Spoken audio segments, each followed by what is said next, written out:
Good morning po sa inyo lahat mga ka-IBL. So, nag-final checking tayo itong unit natin, itong Suzuki DA63. Bali, i-release na natin to today.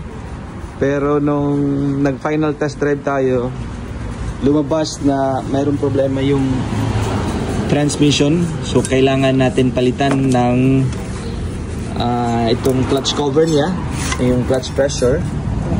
Ito po yung original Japan na galing pang Japan na naka-install sa kanya. Tapos ito po yung clutch lining niya or clutch disc.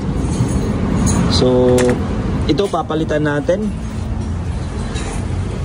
ng bago. So ito po yung bago na pero Japan made pa din to. Ito yung clutch assembly talaga niya. So yung buo. Ayan, papalitan natin yung release bearing. So, ito talaga yung bago.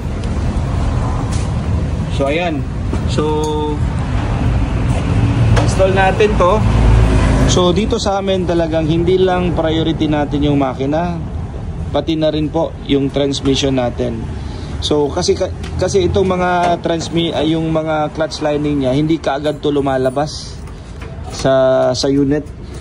So, kailangan mo talagang i-test drive ng malayo or parati mong i-test drive. Kailangan gamitin mo talaga ang unit para makita ang problema.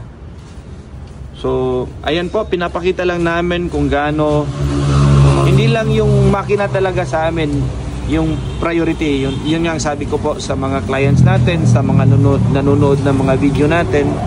So, yan po.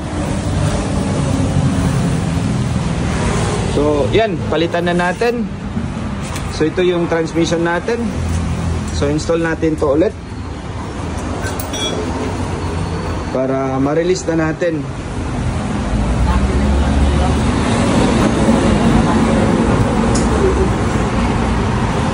So, ito po ay order unit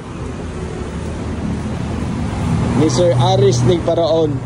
Pero mamaya, pagkatapos natin ma-assemble yung transmission niya, iba-vlog natin to ulit. So, ayan mga ka-IBL. So, ito na po ang unit. So, lalagyan pa din natin to ng 4-wheel drive na cable niya. Ayan.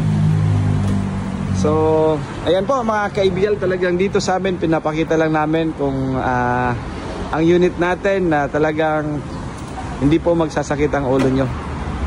Salamat po mga ka-IBL.